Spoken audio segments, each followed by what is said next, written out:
Hey guys, welcome back to my channel and welcome to another video. So I've been wanting to make this video for a really long time, but it took me a while to build up the courage to finally sit down and talk about it with you guys.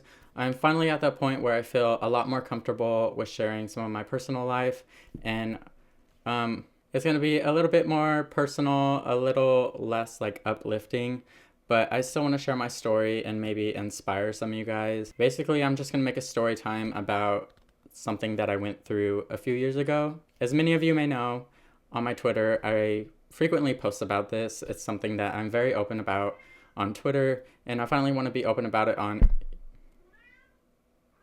You hear my cat? Shh! Shh! Shh! Shh! Shh!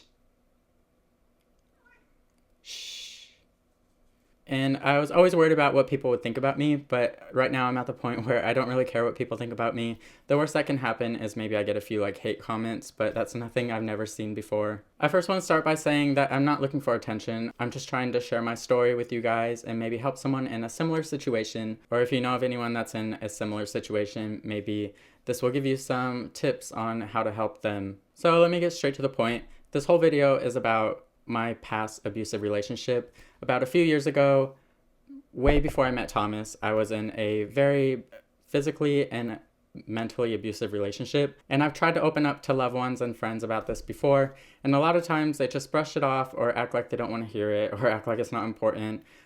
But a few of you did listen, so thank you to anyone who did listen to my story and let me vent to you. Maybe they thought I was stupid for staying, or maybe they thought I was being a little bit dramatic of the situation. I'm probably wondering, why don't you just leave? But it's not as easy as that. You really don't know what it's like until you're in the situation for yourself. A lot of it has to do with the fear and the threats of what would happen if you did actually leave. And I'm not making this video to bash this person or to get revenge on them. So I am going to change his name for the sake of this video, and we're just going to call him Mikey in this video. So I'm referring to him when I say Mikey. So let me jump right to the beginning. I met him when I was about 19, and things started out very well. Obviously, if things started out bad, then I wouldn't have continued with it. These are things that like built up over time. Things did seem pretty great, but there were a few red flags and warning signs, which I ignored and mistaken for genuine romantic interest. It all started with things like false accusations and too frequent calls, and eventually escalated into threat. He'd call me every 30 minutes to an hour and wake me up out of my sleep to send him a 360 Snapchat of my surroundings to make sure that I wasn't cheating on him. He had this very big insecurity issue where he always thought I was cheating on him for some reason. Like if I wouldn't answer his calls, he would force me to send those Snapchats just to see that I'm not lying to him and I'm actually where I say I am. He would always take my phone from me and make me show him my DMs or my text messages. And if I told him I was in a situation where I couldn't answer his calls or text him back or send him a Snapchat, then he would threaten me with things such as like hurting me or sending personal photos or videos to my family, my friends, my job. And he actually did it once, sending photos to my mother and calling my job, telling them very personal things to try to get me fired, and they had to sit down and have a conversation with me about it. But it actually backfired because they recommended that I get out of the relationship and I seek help and get a restraining order. Eventually, I started to isolate myself from my friends, my family, and all the things that I used to enjoy doing to get me away from my previous life. I was by nature a very happy and kind person, but quickly fell into this depressed, scared person all the time. The fear escalated when the physical violence started. I can't even count all of the times that the physical violence happened, but I can remember the first time when he dragged me across the floor by my hair and blocked me from leaving.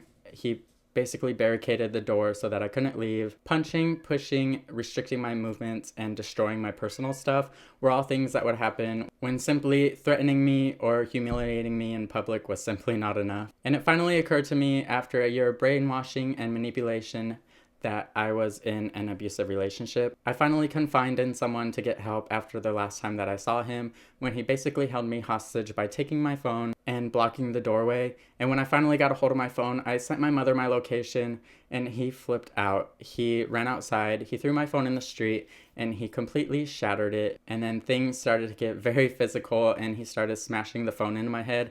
Luckily his cousin was there because his cousin came out and told him to let me leave now. So I dropped him off at his friend's house, and then I never saw him again. And during that time, I really felt like I did something wrong. I would ask myself, like, what is wrong with me? What did I do to deserve this? Do I not have something that these other people have?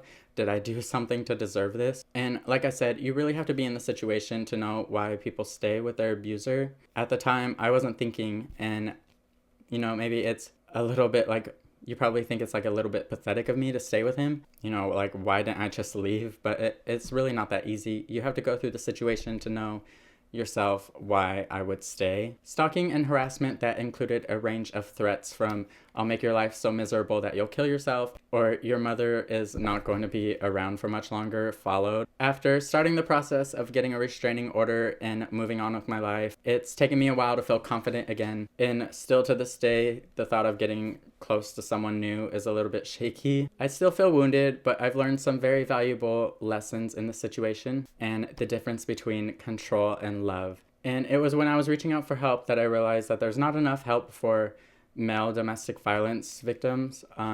I had met this lady outside of the courthouse when I was getting my restraining order, and she had gave me a number to call, and she said that they may be able to help me. So I did call them, and they said that they do only help women and children, and I was basically alone. I had nowhere to go. I had no counseling or help to seek out. But I did find some outlets after this situation, and I wish I had known of them earlier, because if someone was able to help me a while ago, back when I was going through this, then probably would have saved me a lot of trouble. And I will leave those linked in the description. If you are going through something similar, or you know of someone who is, then there will be ways to get help down below in the description. But there is a happy ending to this story. Today I am with the most wonderful man ever, Thomas, my boyfriend, who takes really good care of me and shows me so much love and affection. He's never laid his hands on me, and I really trust him, and I've actually shared this story with him before, and he's been there for me, and he's supported me and loved me and told me that everything is fine. I've finally forgiven Mikey for my own well-being. It does not excuse his actions, but I've forgiven him for myself.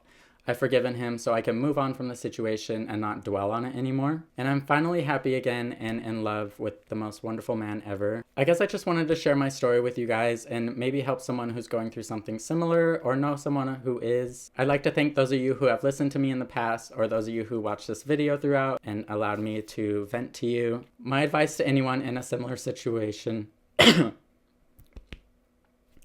My advice to anyone in a similar situation is to not blame yourself. Get out and get help. There is ways you could get help out there. There's help for you out there that I didn't know about at the time. Like I said, I wish I did, and I will share them with you guys in the description. I encourage you to check out the help options for you, and here's a great place to start. This is the National Domestic Violence Hotline. You guys can call it and talk to them, vent to them, or get some counseling over the phone. This is just my story.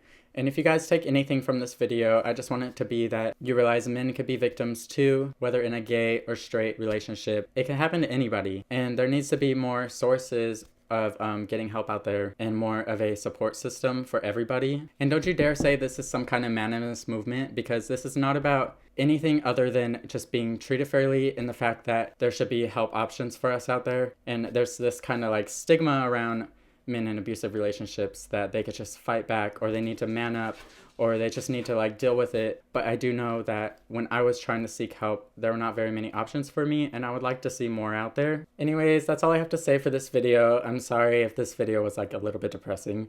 The next video will be a lot more uplifting, and I just really wanted to share my story with you guys and open up a little bit, get you guys to know me a little bit, and I wanted to get this weight off my chest of like holding this in, and I really hope this helped someone or inspired someone to get the help or get out of a situation that's not very good for them or toxic. Anyways, that's all I have to say for this video, and if you guys ever need anyone to talk to, you can always DM me on Twitter or Instagram, and I am always here for you. You're never alone. I will leave my links to my social media in the description, and till next time, I'll see you guys later. Bye.